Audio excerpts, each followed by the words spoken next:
Locked On, so you're notified when we go live here in the future. All right, let's move along, guys. Keisean Nixon, you were talking about just now that Mamba mentality, Tim, where, some of the greatest athletes in the history of sports, they wanted the ball. They wanted it on their back. Yep. I remember Keisean Nixon in the offseason said, I'm cornerback 1. I'm CB1.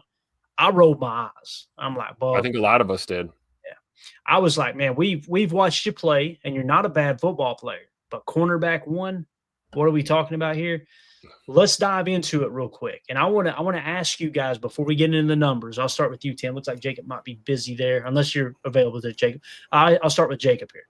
Jacob, do you see Keisean Nixon as a number 1 cornerback? And what that means is, across 32 teams, do you think of one of the 32 teams he qualifies as, yes, that dude's good enough to be the top corner on that team? I do.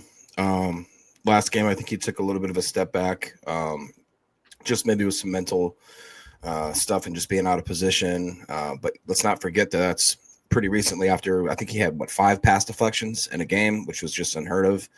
Still leads the league right now.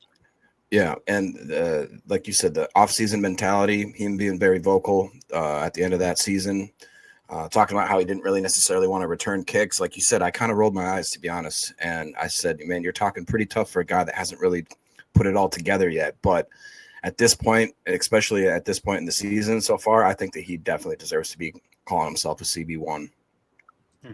Tim, what's your thoughts on the surface here, and then we'll see what the chat's saying about it. Yeah, on the surface as of right now, yeah, he's definitely our CB1 right now. I believe that. And then I think if you did, cross 31 other teams, I think Keisean belongs in that top 30, 32 range in the NFL as it stands right now. But you're right, going back to last season's performance, and we all remember the locker room clean out and how that went last year, and kind of Keisean wasn't the only one saying things, right? we had a couple guys that were saying things that they I don't know, are either saying on another football team right now, or they're looking for a football team to play for right now. But Keisean walked the walk, man. He manifested that, as the kids say, right? Manifest it. He felt like he was the number 1 corner. He felt like he didn't have to return kicks. That's not what number 1 corners do in this league. So far, he is, approaching with the occasional slip up. I think he's capable of being one of those pure shutdown guys when it's all said and done. But he's still developing. He's still plenty young. He's still got plenty of ball left to play. I'm just glad he's doing it as a Packer. So I'd put him as a number 1 corner. Yep, let's go to the chat, see what everybody's saying. Holmes MD1 says yes, he is. Chris says no. Chuck says no. Jen Wright says yes. So we're tied up 2-2 there. Joe said, I can't get over him giving up the overtime catch the way he played Sunday. I'm shocked he didn't get flags from how rough he was. And then in the moment, he just shuts down. I agree on that play where he gave up. It's a bad look. You're in a spot drop. He's thinking my top priority is don't let anybody get behind me. Okay, the play must be over. Oh, crap, it's still going on. Just can't let that happen. Can't happen. And, yeah, you just can't do it. Clint, the armchair quarterback, said, we'll see. All right, appreciate that. Jason Wise said, every cornerback has bad days. So true, Jason. And we hear about it when a cornerback has a bad day. There's some positions you can kind of hide a little bit, Jamal says Keisean he'll be hungry after the last game. He gave up on that toe tap play. He'll learn and be better. I agree. I think that's a great way of looking at it, Jamal. Romero Hill says, I say yes, considering who we have. So maybe just specifically on the Packers. Let's dive into the numbers and see what it looks like here. Jacob, can we hit Coach Lane real quick? Because I agree with this. I love how he developed into what he is now in Green Bay. Yes. I read that a lot. I think he's playing better ball than he did as a Raider, for sure. And we're going to get the best of Keisean going forward. I really believe it. I completely agree, man. And again, if you like Keisean, just know he's probably not a Packer if Rich Bisaccia isn't the special teams coordinator / assistant head coach. So that's kind of came with the package. And we were all worried if Rich Bisaccia leaves, Key's going to go somewhere else, and we're going to lose our best kick returner. Here we are 2 years later going, all right, we still got both. He's not returning kicks, but he's one of the top corners in the game statistically, as Jacob Morley points out here. Keisean Nixon, minimum 150 coverage snaps. Targeted 23 times, so he's been targeted 9th most, so it's not like they're just not throwing to him, right? So 9th most targets. Completions, only 12. That's the 5th least in terms of minimum 150 coverage snaps. So he's top 5 in completions allowed in a good way. Completion percentage, 52.2. That's 5th lowest in the league. So another top 5 statistic. Yards allowed, 129. He's not lowest, so he's top 10 in yards allowed.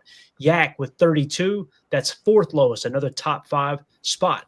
Forced incompletions, 6 forced incompletions. Guys, that leads the entire NFL. It would be different if you didn't have as many targets, but they're testing him, and he's rising to the occasion.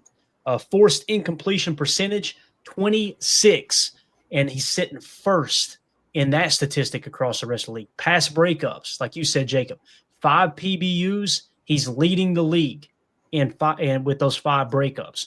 Quarterback rating when targeted, 68.9. That's 4th best in the league. And I don't know where he pulled that number from. Maybe NFL Pro has a little bit different number, but it should be in the same ballpark. Nonetheless, top 5 and quarterback rating when targeted. Snaps/receptions allowed, 14.3. That's 4th best. And touchdowns allowed, 0. So, Keisean, when you run those numbers, and would y'all agree, there's no fluff there. Those are important statistics. Would y'all agree with that? Yeah, and stats that look like a number 1 corner to me. Yeah, top 5 in the league. Yeah, I was going to say, he's like in top 5 in all these categories except for a couple. 9th in yards allowed, 9th in targets. I mean, top 5 everywhere else, man. That looks like a CB1 to me. Yeah. And then if you look specifically on the Packers roster, your passer rating when targeted, again, this is NFL Pro, so the number may be a little bit different from wherever they pulled it from. But Xavier McKinney leads the Packers with a 39.9 passer rating when targeted. Keisean Nixon is second at a 76.3. Then Evan Williams, 86.4. Then Javon Bullard, 88.2. Then Nate Hobbs, then Carrington Valentine. So he is the best corner on the Packers in terms of passer rating when targeted. And again, when you looked at the passer rating when targeted here from whatever they pulled the stats from for Jacob Morley, again, there it was a 68.9, 4th best in the league. Let's go to defensive grades. He is 3rd best on the Packers defense with a 74.2, and he's got a coverage grade of 76.5.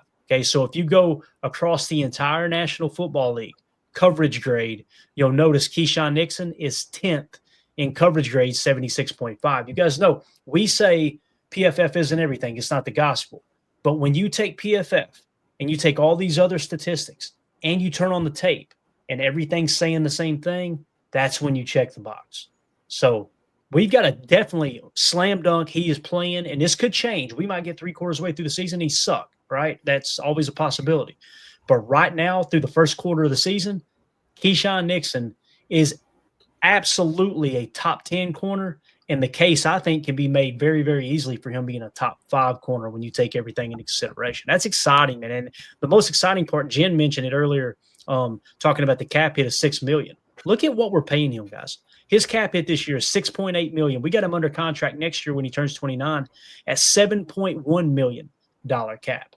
Like, this is stealing right here, and again, I'm not wishing for this, but if he continues to have the season he's having and he wants to try to hold out and get a little more guaranteed money in the offseason, I can understand his argument, right? Because the guaranteed money's gone. The dead cap attached next year is only 2.1. They're going to keep him, but he might say, hey, can I get a little bit more of this, whatever, the base salary of 4.3? Can I get $2 million of that guaranteed? I understand if he does. Man his money. So, again, you got to tip your cap to Goody. You got to tip your cap to Keisean Nixon. You got to tip your cap to Jeff Hafley for pulling this out of Keisean Nixon. And I think you got to tip your cap to Rich Bisaccia because Key wouldn't be here if it wasn't for Bisaccia. So it's exciting stuff, man. I don't know. I'm really, really fired up to see what Keisean does throughout the rest of this contract, man. Russ Ball, there you go. Jason Wise said Russ Ball, absolutely. Tip your cap to him too, right, Russ? Or right, Jason? Anything else y'all want to add to the Keisean Nixon talk? I know we went through that pretty quick, but I wanted to get your all's take on it. Anything else? Well, you can't teach being a dog. Some guys either have it or they don't. And just that demeanor, that attitude, that physicality that he brings to the position, sometimes we'll benefit from a no call too. I'd rather have a physically aggressive corner that's playing smart, not getting handsy and getting flagged all the time. But when you're making a playoff push and your season's on the line, that's the type of dude you want back there in your secondary. So I'm with you, Clay, man. I'm excited to see how the rest of this year goes. Go ahead, Jake. Yeah, no, I agree. I like a dude that's handsy. I agree with that, Tim, 100%. No, I mean, in all seriousness, he's outperformed my wildest expectations. I don't know if you guys remember, but at the beginning of the year, when I think it was Fox or CBS, somebody put out like one of those graphics after we signed Micah Parsons, and they're like the new look of the Packers defense. And we were surprised because Keisean Nixon made the cut. And we were kind of like, like, I wonder if the league thinks of him. Yeah, I wonder if the league thinks a little more highly of him than we do. And, as Packer fans, maybe we need to take a step back and realize we had kind of a diamond in the rough. And I'm just really proud of him because, like you said, when Jaw left, that left a lot of ego and a lot of intensity that was lacking in that quarterback room. And I think between him, Hobbs, and Carrington, they've really came in there and it hasn't been perfect, but I think they've done a really serviceable job replacing a long-time pro there. Yeah. Fishy Thing says, don't get me wrong, I like Nixon, but I think he benefits from a zone scheme and an amazing pass rush. And listen, I don't think there's anything wrong with that opinion. I can see that being a case being made for the pass rush for sure. I mean, you got Rashawn Gary that was leading the league in sacks going into last week. I don't know if he still is or not. And you got Micah Parsons, who is just, tearing it up with the pressures, right? And the double teams eating all that. Let's look at the coverage. We got the new updated coverage numbers here. And in terms of EPA per dropback, the Packers dropped a little bit.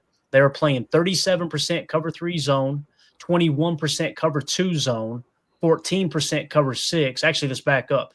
It's cover 3, 37, cover 2, 21%, and then cover 1 man 18% of the time. So you're actually playing a pretty good amount of man coverage as well. It showed up in the tape on Chalk Talk against Dallas. There was 2 of those key plays, those vital plays for the Cowboys. I think they were converting on 3rd down, or they had an explosive or like 25 yards there to Pickens as well, were cover 1 man calls. And then another touchdown they gave up to Pickens was actually a cover 6 match, which is essentially man principle. As Jen Wright, I echo this to the T. Less man coverage, please. Yes, please, less man coverage. So, all right, so there you go, guys. That's Keisean Nixon. Again, I think he's a top 10 corner, possibly a top 5 corner. We got him for a steal on that contract. When you're watching this video back later on the channel, let us know in the comments. Do you think Keisean Nixon's a top 10 corner? Do you think he's a top 5 corner? Do you want to see them extend him past the age of 29? Let us know what your thoughts are there in the comments section. And click that subscribe and bell icon so you're notified when we go live here in the future.